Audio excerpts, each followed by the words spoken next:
What does this line that we won't cross mean?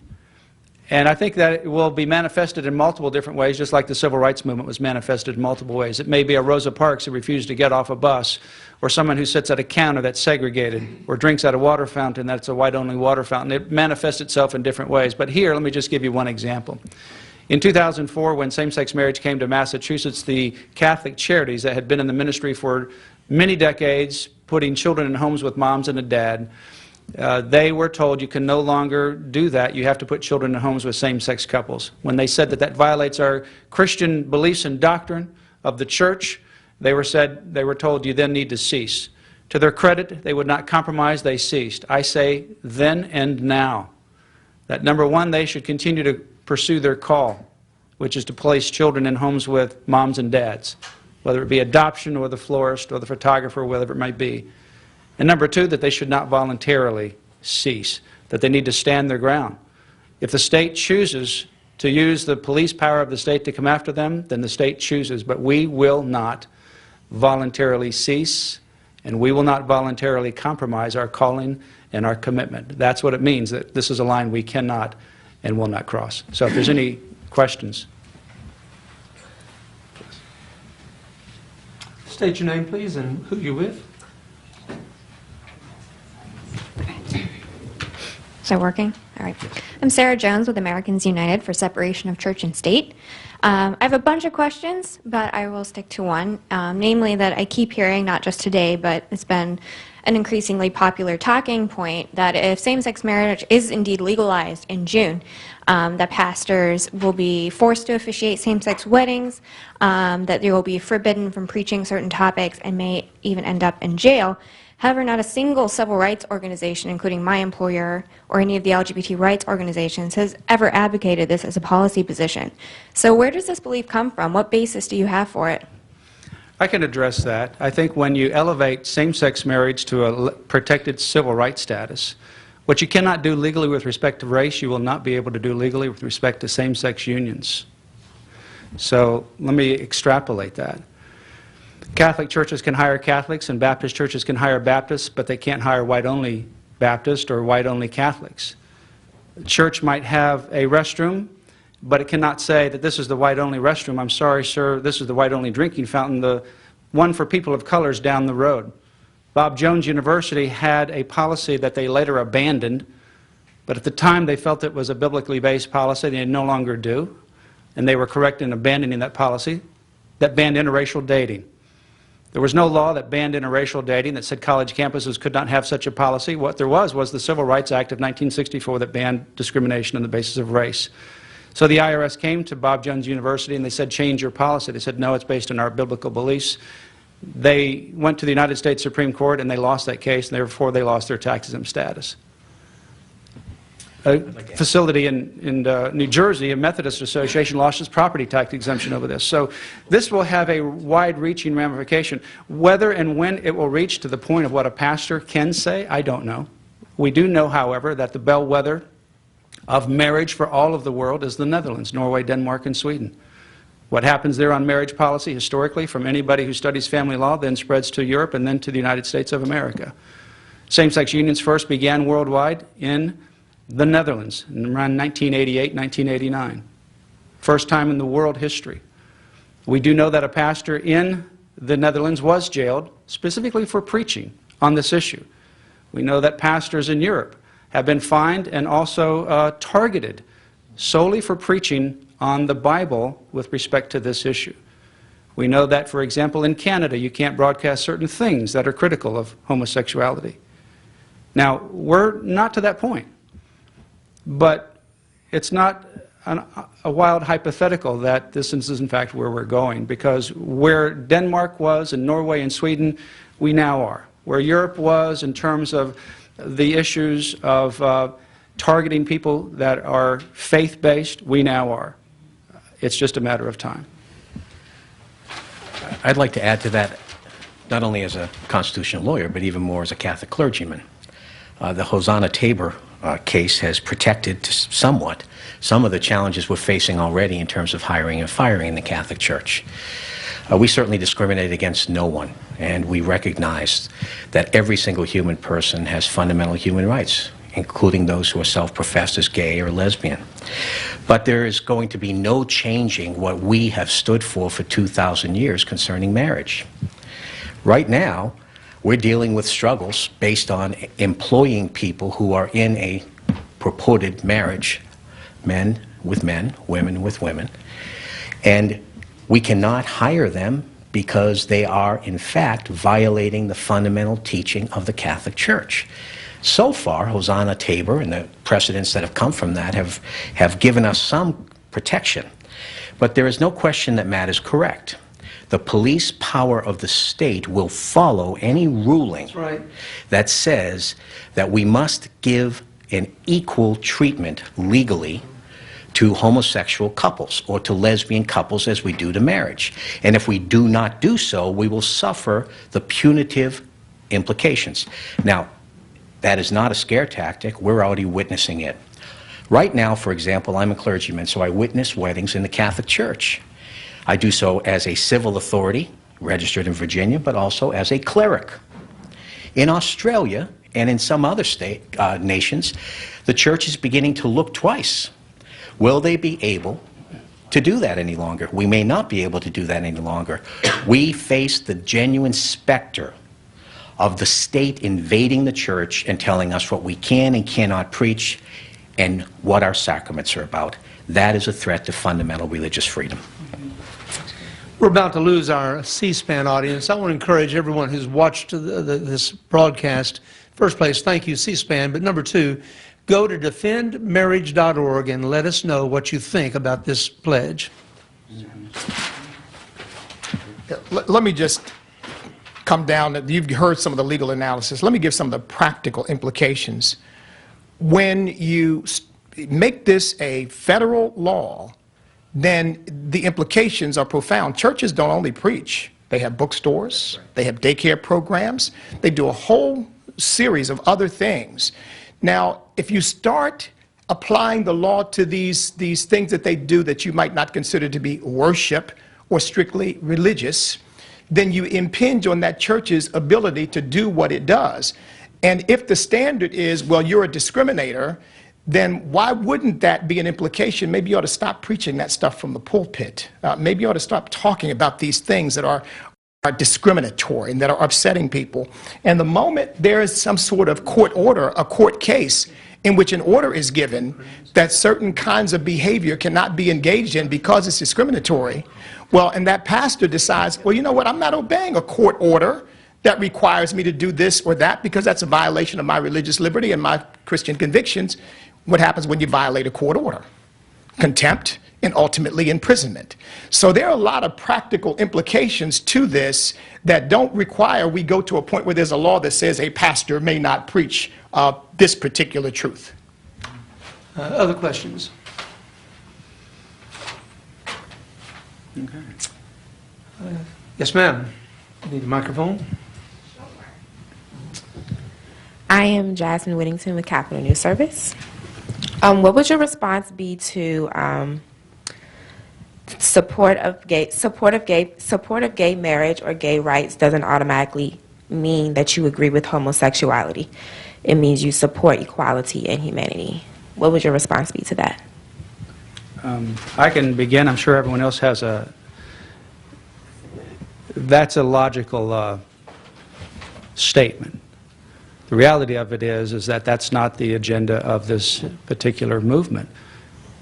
The agenda is not just to make me silent and have my own particular viewpoint and discuss it among people of my community. The agenda is to make me participate, affirm, and promote it. For example, why was there such a big backlash against the founder of Chick-fil-A? Now what they want to do is force his business out.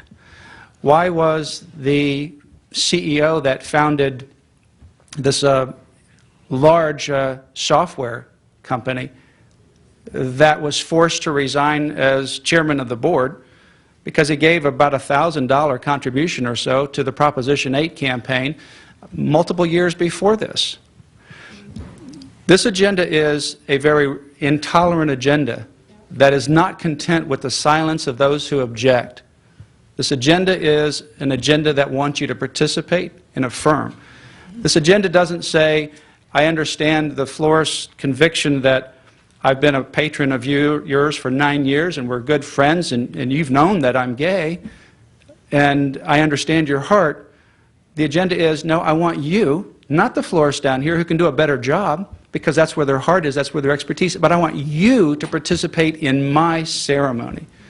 I want you to participate in my KKK rally, even though you don't discriminate against white people. They want you to participate in a public affirmation of it. And so that's the critical difference, that crossing this line is different than Roe versus Wade in the sense that you could have Roe versus Wade, as horrible as it is to have genocide of that massive nature. But up until now, you haven't been forced to participate and be a part of it and affirm it. This is not a decision by the Supreme Court where we stand on the sidelines, we criticize it, we groan about it, we complain about it, and we have our own view. Once it crosses that line, it fundamentally changes the landscape, it fundamentally changes the culture, and there is a coercive component of the state that targets anyone who objects. And in answer to the previous question, there was an ordinance that was passed in Fayetteville, Arkansas. It went back on the people gathered enough signatures to repeal it at the end of 2014. But it was the first ordinance in the country that actually had criminal penalties against churches that refused to affirm gender identity and same-sex sexual orientation, particularly in their hiring with people that were performing, quote, secular positions. That if you didn't resolve that within 30 days, it went into criminal prosecution. It's shocking. So this is not hypothetical that we're talking about up here. This is a forced participation in something that we cannot affirm. On that last point, that's the issue. And by the way, in the question, there's a distinction between recognizing equal rights and human rights for gay persons and lesbian persons, and then you moved on gay marriage. That's the issue here. To a classical Christian, be they Orthodox, Protestant, Evangelical, or Catholic, that's an oxymoron. There's no such thing. There can be lifelong choices between gay couples to live together, but marriage is what it is, and it cannot be changed. Now, I'm going to add one last thing, and again, I'm the guy up here with a collar on. I mean, I will say as a Catholic, there's a theology to our sacraments, form, okay, and matter. For the sacrament of marriage, there needs to be a man and a woman who pledge their consent for life and are open to life. If, in fact, we're moving toward the redefinition of marriage and we put the police power of the state behind it, will there be compulsion for priests or deacons in the Catholic Church, just priests in the Eastern churches, to preside over these services? Now, our colleague from Americans United says there won't be. But we know from the trends of history, the police power follows the federal decisions. So it's incredibly important that we recognize the implications of this and make a difference. In my church, for example, we have a wonderful document by now Pope Emeritus Benedict from the 1990s on the pastoral care of homosexual persons. It's very tender-hearted, it's very pastoral, it's very respectful. But we will not and cannot recognize any such thing as marriage between anyone beside a man and a woman. And if the state tries to compel us to do so, we must and we will resist. Mayor? Look, I don't think anybody at this podium wants to see people denied the right to work, the right to live, the right to have housing. We respect the dignity of every human being. We don't hate anybody. But we believe what's really at work here is something far worse than mere coercion even to do something, but really to sort of bend your heart. Come into line if you want to be acceptable, if you don't want to be a bigot, you don't want to be a hater. And when you say gay rights, it sounds great, but my understanding is that every American has rights. So I'm not sure what gay rights means. We don't want to see anybody bullied. We don't want to see anybody beat up. We don't want to see anybody harassed. We don't want to see anybody hurt. You never find me calling a person who I know to be gay a name. But we can't change our minds about the nature of the behavior. And I think at bottom, that's what we're really being asked to do, that the whole culture is being asked to bow to this and say this is right and good and appropriate, and it's not. Rights for human beings, for American citizens, absolutely, we support them for all of us. But this concept of gay rights is pregnant, frankly, with all kinds of political and social implications, which we simply can't agree with. I want to tug on the hearts of you who disagree with us for just a moment. I want you to consider E.W. Jackson and myself are both pastors. And the reason we're up here is not to win an argument, and not to hurt people. In my opening remarks, I said the vast majority of homosexuals just want to live and answer to their choices, and that's what I want to do. But this step of the Supreme Court is the first of a series of steps that will be attended at. These two lawyers have articulated how that works. We're here to defend our right to preach an unfettered truth. We're here to defend the right of all biblical preachers to speak to the issue of sin, but more importantly, offer the vehicle of salvation. And so it's a heart matter for us, driven by the foundation of God's holy word. You may reject God's word. You may see no purpose in my calling, and that's quite all right. But don't deny me my First Amendment right to propagate the gospel, and don't force us to cut off what we believe to be the kind of answer that can change a young lady whose whole life has been tormented like a Janet Boynes, and offer them the solution that we believe is Jesus Christ. That is the foundation that underpins why I'm here today and why I will die, if I have to, for what I believe.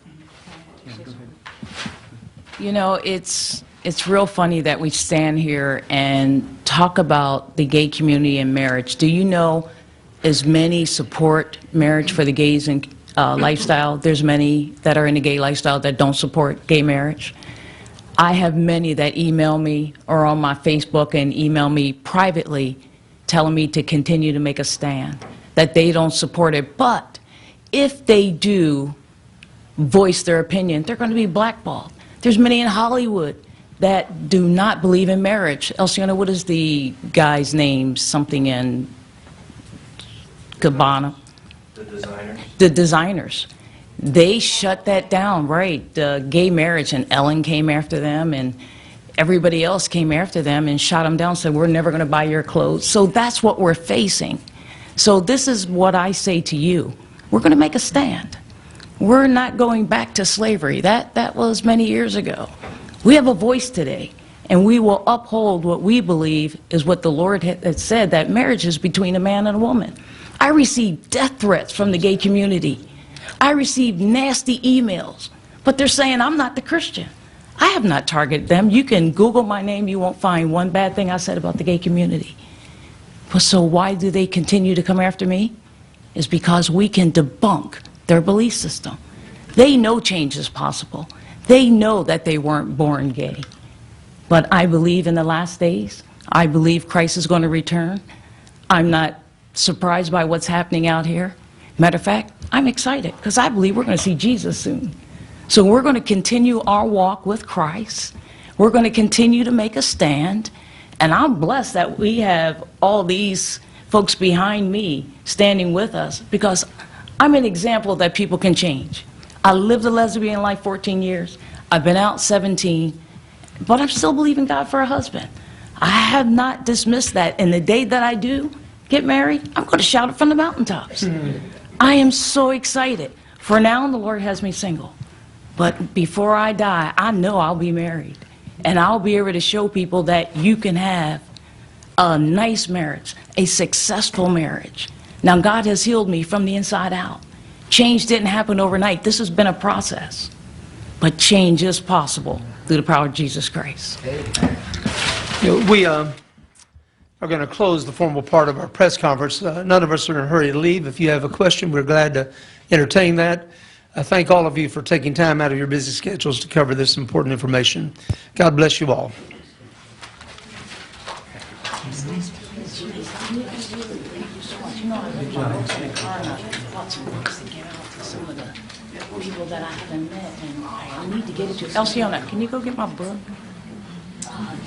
Yes, I will contact you. Your number on here. I have. Yes, over there. That's my email address. Can I mail you one of my books? Can you run down real quick? I don't know how long. We're going to be here for at least 5 hours.